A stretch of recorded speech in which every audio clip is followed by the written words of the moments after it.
Bueno, vamos a hablar con un especialista, con un tributarista que nos va a ayudar, como tantas otras veces, a entender un poquito, a desentrañar esto que parece tan complejo. Guillermo Poch está en línea, aquí está Javi Borelli. Loretoso, te saludamos. ¿Cómo te va? ¿Qué tal, Guillermo? ¿Cómo andas, Lorena? ¿Cómo va, Javier? ¿Todo Muy bien? bien, muy bien. Muy bien, muy bien. Mejor así. Bueno, a ver. Ahí estaba viendo las placas. Bueno, a ver, esta es la información que a nosotros nos llega. Por supuesto, todo esto es información off the record porque todavía falta que se termine de acordar. No sé si es parecida a la información que vos manejás y qué detalle de todos estos te suena a vos como más relevante. Yo creo que el concepto de esto de que la información sea automática y que se conozcan los beneficiarios finales, incluso de las sociedades, bueno, le permitiría tener un control más grande a la Argentina. ¿Lo ves así? Así es, sí. Hoy Argentina ya tiene suscrito un acuerdo de intercambio de información con Estados Unidos. La particularidad que tiene que no es automático, como ustedes indicaban, que los 30 del 9 habría intercambio de información entre los fiscos. Sí. Esto de alguna manera lo que lleva es que tanto el fisco norteamericano como el fisco argentino tienen que brindar información de los residentes del otro país en cuanto a la información. Acá lo que se está buscando desde el Ministerio de Economía es, de alguna manera, todos aquellos fondos que no fueron exteriorizados oportunamente, tener esa información y poder solicitar que ingresen. Acá también hay una cuestión vinculada con la ausencia, o la escasez de divisas en el Banco Central. Claro, claro. Otro aspecto importante que ustedes mencionaban es esa situación de que va a haber que emitir una norma de sinceramiento fiscal, porque en general cuando se sancionan estos acuerdos de intercambios de información, se plantean junto con esa norma de sinceramiento fiscal. Claro.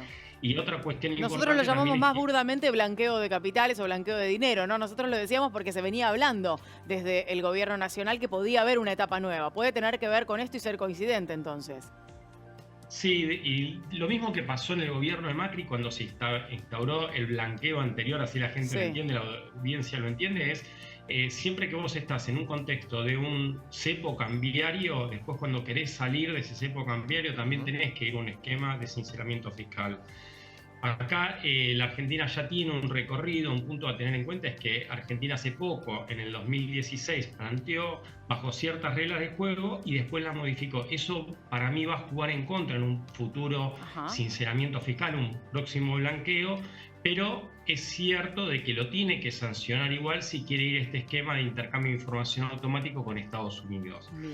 Y otra cuestión es que hoy Argentina ya tiene un acuerdo multilateral suscrito en el marco de la OCDE de intercambio de información con muchos países. O sea, acá lo que se estaría agregando particularmente es que entra Estados Unidos y se conoce, se entiende de que en Estados Unidos hay muchos fondos de argentinos.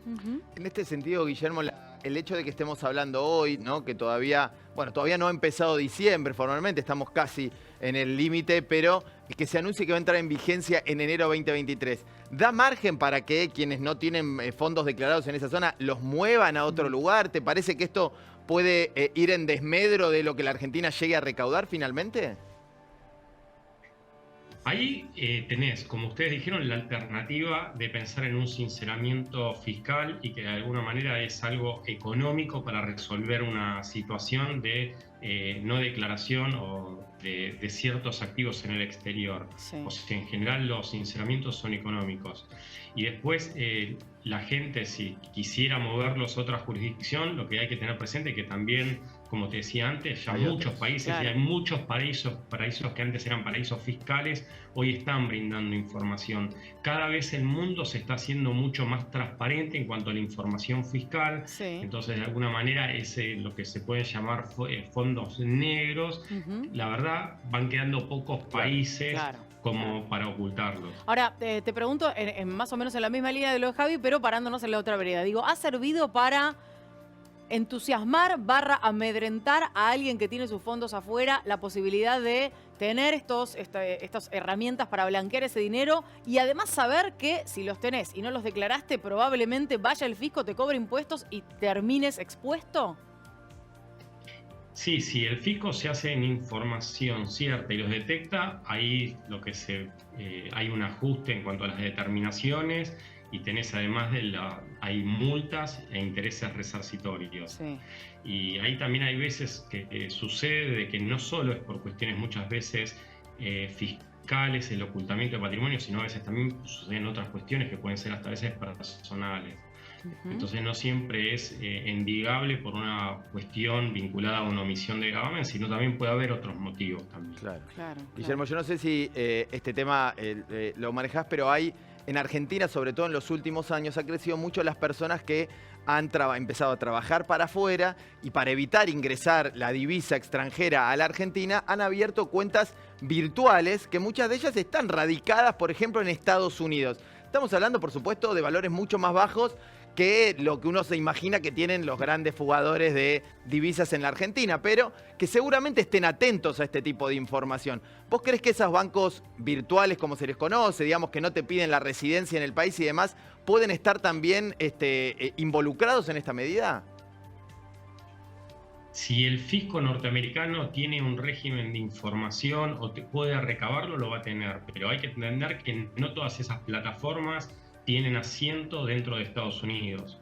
O sea, cada vez, en la medida que el mundo se globaliza y aparece toda la parte esta tecnológica, también a los fiscos de alguna manera se les simplifica por intercambio de información, pero después tenés estas plataformas que después van hacia países que tal vez no están cumpliendo regímenes de información o no los tienen suscritos.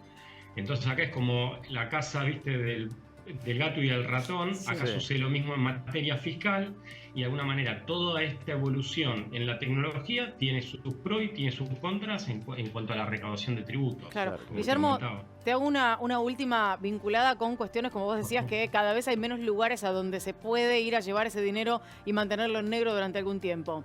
¿Cuál es el beneficio para la contraparte? Digo, ¿qué ganan los países que firman estos acuerdos con la Argentina? ¿En qué se beneficia hoy Estados Unidos, pero antes los países que ya firmaron un acuerdo de reciprocidad en este sentido?